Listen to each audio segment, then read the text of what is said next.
I'm lost for words. I am truly lost for words. Spineless performance from Juventus. Villareal 2, Juventus 2. Thrown away. Gifted to Villareal. We played 45 minutes. How can a team every week play 45 minutes? We play half a match. Jekyll and Hyde FC. We're like yin and yang. We're like Sidemen and Beta Squad. We're like USA versus Europe. Two opposites. It's ridiculous. The performance in the first half was nothing short of a disgrace. Nothing short of a complete and utter embarrassment. I felt embarrassed watching that first half, and I wasn't even on the pitch. I was sitting at home on my sofa with my dad. We felt embarrassed. The highlight of that first half, you know what it was? Seeing Lamine Yamal doing that crazy run on Twitter. That was my highlight of the first half. Seeing Lamine Yamal's solo run. It was a joke. It was ridiculous. It was a disgrace of a performance. The second half was a bit better, 15 minutes. Then we dropped off. After we went 2-1 up, foot off the gas. Wrong subs from Tudor. No bravery, lack of heart, spineless, as I said. The goal we conceded from a corner kick. Nobody going to the ball first. We're marking zonally. Nobody's attacking the ball. You let Renato Vega have a free header in the box. How's a man got a free header in the box in the 90th minute? How's a man got a free header in the box in the 90th minute? Excuse me, no one's in my room, by the way. Do you know how a man has a free header in the box in the 90th minute? Do you? Do you? Does anyone watching this video know? Does anyone know how a man's got a free header in the box in the 90th minute? It's laughable defending. And people, I know people are going to be like, Renato Vega, how dare he celebrate? I don't care. I don't care about him. I don't care about him, his friends, his loved one. I don't care about him. He can celebrate all he wants. He scored a goal. I do not care. I care about our performance. And our performance was a disgrace. It was spineless. It was embarrassing. Playing like this, where are we going? Playing like this against Milan on Sunday, Allegri's gonna make us look silly. Allegri's gonna embarrass us. Allegri's gonna tear us a new one. Pulisic, Modric, all them man are gonna take the mick out of us. But not just, forget the Serie A, forget the Milan game coming up. We gotta go to the Bernabeu. Do you hear what this guy just said? Me? Do you hear what I just said? We gotta go to the Bernabeu soon. The Bernabeu. Yeah, the Bernabeu. We gotta go to the Bernabeu. And do you know what we gotta get at the Bernabeu? 3 points. We have 2 points in 2 games. Ooh, not good. It's actually awful. It's horrible. The fact we haven't won against Dortmund, both them games needed to be guaranteed wins. Dortmund at home. Dortmund aren't a great team. They got Girassi. And that's it. Villareal. Man, I'm talking about Villareal. Away from home. The submarine. The yellow submarine. Come on, man. Have a day off. You can't be drawing to these, man. You get both results. You drew to Dortmund. Okay, whatever. Get the 3 points away from home. Be professional about it. See it out. Like a top club would. Like a top team would. Like an experienced team would. But we're not those things anymore. We were once those things. We're not at that level anymore. But I ask myself, why? Is it the players? Is it the manager? Is it the board? What are we looking at? Yes, there's different factors. But in my opinion, we have the team to turn over Villareal. We have the team to beat Dortmund. We beat them in pre-season. We beat them comfortably, matter of fact. We played good against them. What has changed so much? But 2 points in 2 games is not a good record. We had more points last year in the Champions League with Motta at this stage. Do you understand what I'm saying? And we didn't qualify. We went for the play-ins. Playing like this, we're not qualifying again this year. Forget top 8. Guys are talking about top 8. Forget top 8. Get that out of your head now. Get top 8 out of your head now. We need a result at the Bernabeu. And when I say a result, I mean a dub. 3 points. 3 points. Where are we getting 3 points at the Bernabeu playing like this?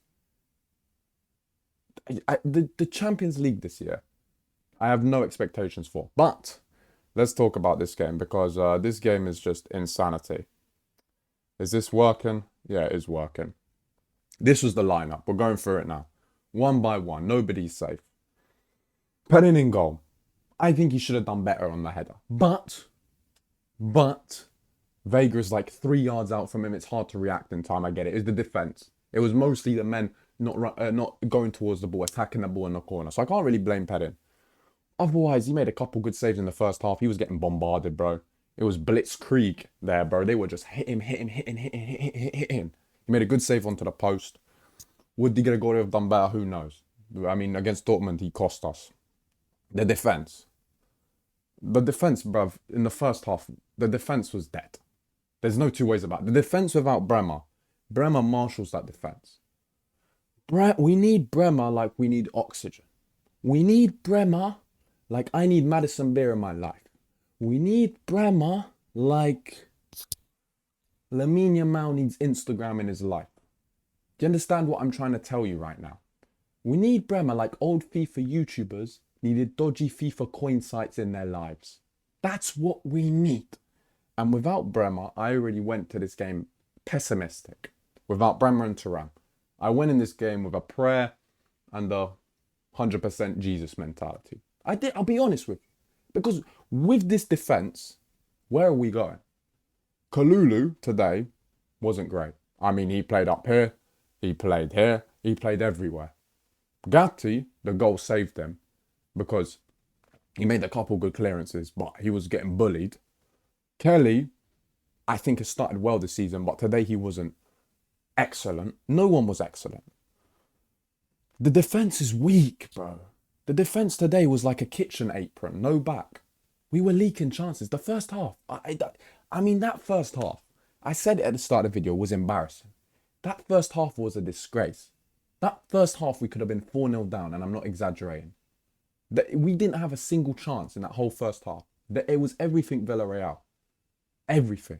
They were killing us. It was as if I was watching us against Barcelona in 2015. We looked like a Serie B team in the first half. Granted, the second half improved because of one man, but we'll get onto it. Next, we got to talk about Cabal. I hope the injury's not bad because I like Cabal. But for the 16 minutes he played, boy, it was best he was taken off. Because you know where he was going? If he wasn't getting taken off, injured, still in the change room regardless. He would have been sent off. I'm so certain on this. After 10 minutes, he had one yellow card. Pepe was spinning him like a Beyblade. It was like I was in year 4 or 5 watching Beyblade again at 7 a.m. before school. It was rough. Spinning top. He was getting spun, bro. Washing machine FC. I mean, it was bad. I like Cabal. I think he's a decent one-on-one defender, but what Pepe was doing it to him, bro, I'll be real. I don't know what Tiana Trump has, him and Pepe. I'm not even going to comment on that, isn't it? Because she has raised his level. I'm not even going to comment on that. But Pepe looks like a different player. We made him look like 2017 Neymar. Guys that watch Villareal consistently, let me know in the comments. Does he move like that every game? I haven't seen him since his Arsenal days. And he was doing that celebration. I thought he was going to pull one out on us. Luckily he didn't. But yeah, Cabal in those first 16 minutes. That Jonah Hill one. We don't talk about it, but I hope he's okay. He pulled a muscle with a long ball. It's a shame. Hopefully it's not bad. But moving on. Cambiaso. You guys know I like Cambiaso. But today, way off it. Like everyone pretty much. This guy as well, when he moved to the left, actually looked better. He did. Against Pepe, he had a little battle. It was one-on-one. Pepe was beating him quite a bit, to be fair. But it was there to be had. It was a fair battle. But it just wasn't at the races today. Against Atalanta, I thought he was one of the best players on the pitch. Today, he dropped off again. What has happened to Cambiaso, guys? I don't know what's happened to this guy. I mean, after that injury, it's as if he's dropped off a level. Should we have sold him to City? I was very much against it. Now everyone's pulling up the tweets and stuff. City were linked for him to 60 million. We should have sold him. Whatever. But today, he wasn't incredible. One man that was incredible. Manuel Andrea Pirlo Locatelli. This guy, for me, was excellent. As you can see, most dribbles in the match, most completed passes in the match. He dictated the tempo. He was cooking. Deep line playmaker. There was one player that got flicked over about 50 times. It felt like he was dreaming. He was like this, like in a fever dream. Where's the ball? Where's the ball? I'm going insane. I'm getting hypnotized. It was like Ronaldinho Gaucho. It was Joga Bonito. I don't know what kind of adverts Locatelli was watching before this game. Nike Risk Everything ads, maybe. I don't know. But he was playing like Xavi. Mixed with Yaya Toure. Mixed with Paula Bill Pogba. He was excellent today. We missed him like bread. And obviously he didn't play against Atalanta, but today he raised the level. 8, I don't know what kind of score that is. He should have got higher. For me, other than Conceição, best player on the pitch, bro. Next to McKennie. Brother, 7.5. Who gave him a 7.5? Seriously. Because the first half, McKennie was on average a 1.8. Second half, maybe average 5.2. That mediates to like 3 point something. I'm not great at maths. Oh, I like McKennie as a player. Yeah, I do. But is he top? Is he world class? Is he elite? Can he play in the double pivot? No, he cannot. And we saw that today. Physically, he's there. Technically, he's nowhere near there. His final pass was all over the place today. He wasn't up to the standards. Another player that wasn't up to the standards today, who typically is Kenan. He wasn't in the game at all. Let's just say as it is, chat. Yildiz is a top player. No denying his ability. But today, I don't think he touched the ball more than 12 times. And how many dangerous opportunities did he create? Very few. He was rarely on the ball. Another winger that came on caused most issues. But Kenan plays 90 minutes every game. He's still, 20 years old. I don't expect him to drop a 10 out of 10 performance every match, bro. I expect other players to pick up the responsibility and make the difference as well, which we saw today. But Kenan today wasn't at his usual standard. But I hear it. It's okay. He needed to get subbed earlier as well. This is what I'll talk about the subs later. But he needed to get hooked way earlier, like a good 20, 25 minutes before he did get hooked. Jonathan David, my brother, my Canadian guy, I like you, I do. I think you're a good striker. I think you'll be good for us. But that open goal miss...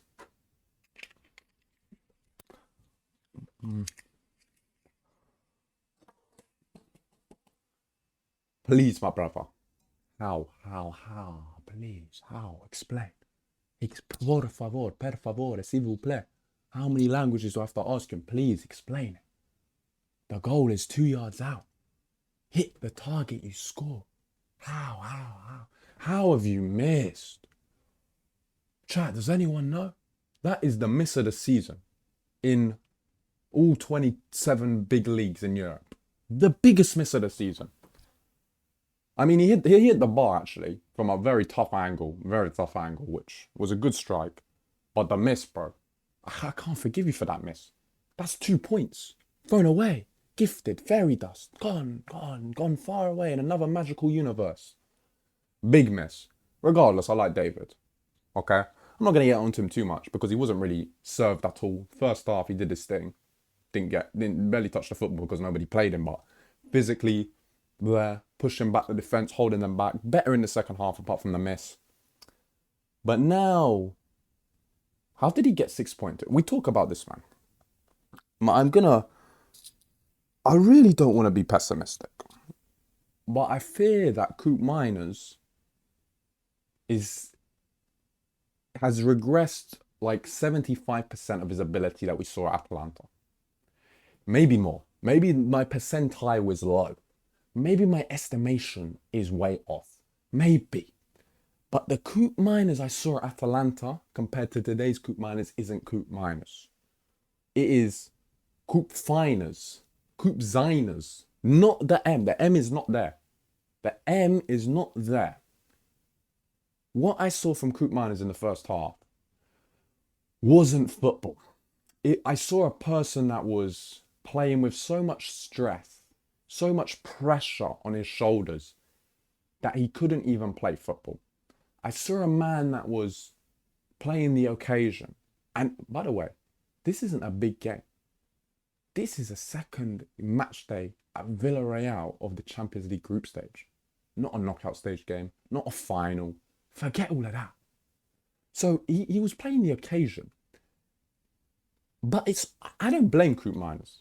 Do you know why I don't blame Coop Miners? Because I watched Coop Miners last year. We all watched him, every Juventus fan.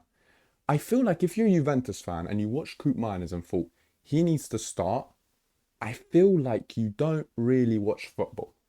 I feel like you don't. I don't mean to be rude to the viewers that think Koopmeiners should start.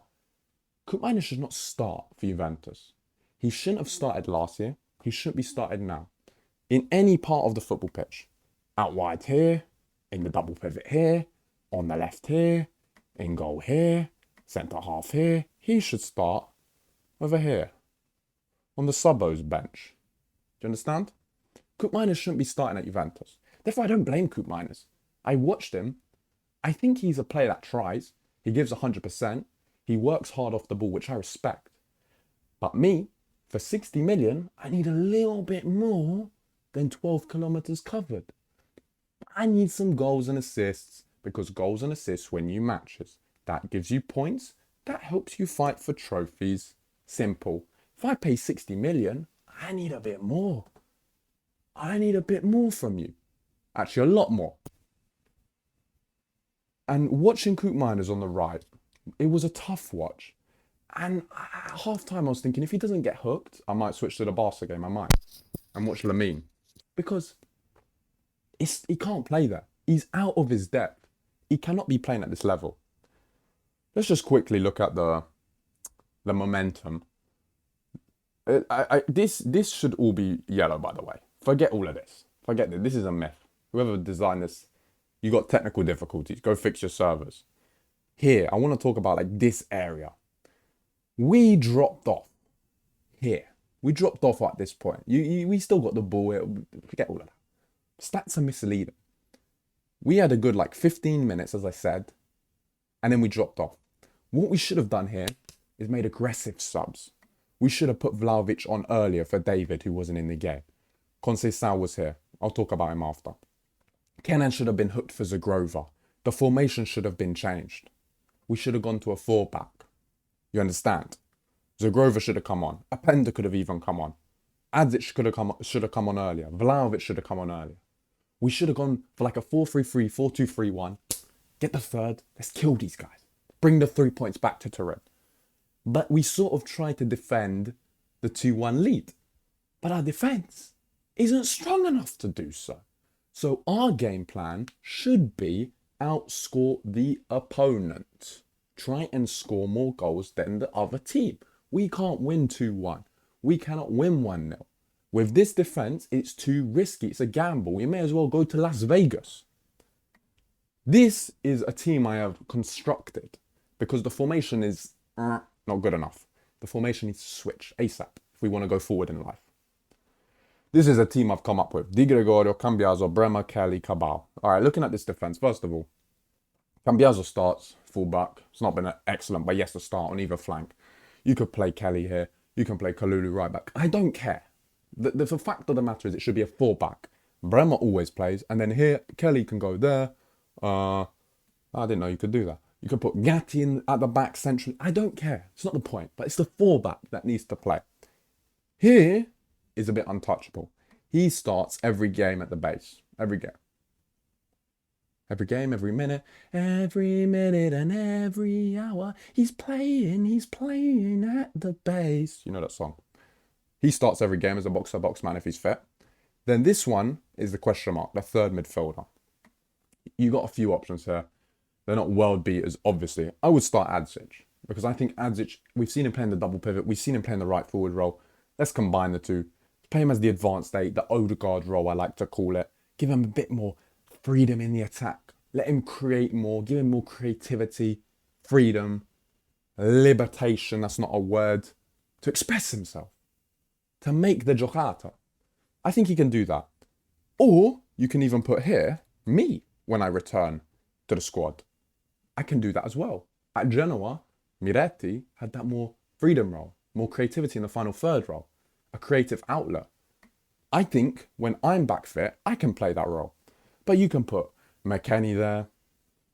If you want, Koopmeiners there if really we need to, but that's fine. Then the attack for me should be this. Kenan every game on the left. I would start David down the middle. You can have an Apenda there, Vlahovic there, whatever. But I would start David. For me, he's our main striker. Vlahovic is going into his last year. Apenda for me, I haven't seen enough. And then on the right, it's a 50-50. Every week, it should be a 50-50. There should only be one of two names starting on the right-hand side. Chico Conceição or Zagrova. No other name should be starting on the right. Not Yildiz, who's on the left, right? Who's going to play off the left. Not Cook Miners, McKennie, Openda, Dave. No. Conceição or Zegrova. One or the other. So simple. I like them both. So for me, couldn't care less who starts. Whichever one is in better form. Right now, this man...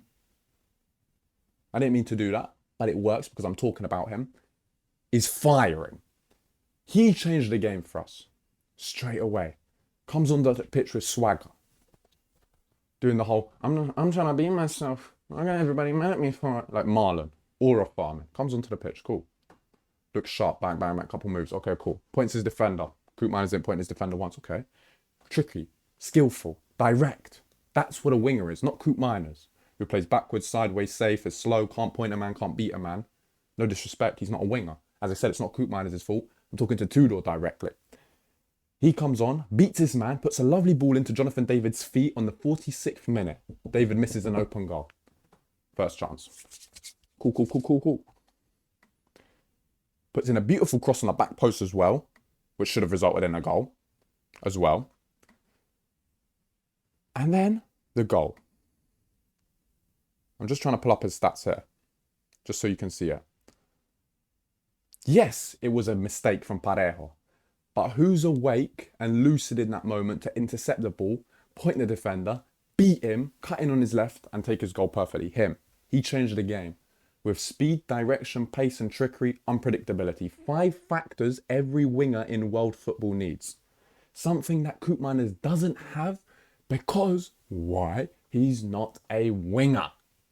You understand or you don't understand. That's the reality. Coop Miners cannot play out wide. And he shouldn't play out wide. And I'm not trying to be rude or disrespectful. Again, it's not Coop Miners' fault. It's Tudor insisting. If Coop Miners has to play in this team, he plays here. In a 3-man midfield with 2 securities behind him. Giving him less pressure. He can be in this advanced 8 role, more creative role. Okay, not that he'd be my first choice there, he'd be my 3rd choice there after Miretti and Adzic, by the way. Playing him out here is pointless. It's useless. We're playing with 10 there. It doesn't make sense. And against AC Milan, I wouldn't be surprised if Tudor starts him in that position again. But he can't. He cannot play there. He can't, chat. And again, I don't want to be rude. But today, the sub screwed us. He needed to be more brave, more tenacious earlier on. Make the subs when we went 2-1 up. Kill them. Their morale would drop massively seeing Vlahovic, Zegrova come on after we just scored 2 goals pretty much back to back. You start the game with the correct formation. You start the game with the correct players. Even if you played this 3-4-3, play Conceição Zegrova from the start on the right. Why would you not do that? Why? Even start a João Mario. Not the biggest fan of him, but naturally he's a wing back. Also, I don't love the guy particularly, but Kostic. What does Kostic need to do to get some minutes? I promise you, after seeing João Mario, Cabal, Kalulu as the wing backs, even Cambiaso, Kostic would do no worse. Starting Kostic would do no worse right now. I think he needs some game time too. Boys, just stressful game. Like I'm aging by the game. I mean, I'm happy that we got something from the match, obviously, but the point papers over the cracks. We weren't the better team. We were for like 20 minutes, but overall, we didn't deserve to win the game, in my opinion. A draw we have to take. After that first half, if you told me we're drawing that game, I would have. Yes, sir. Thank you, sir.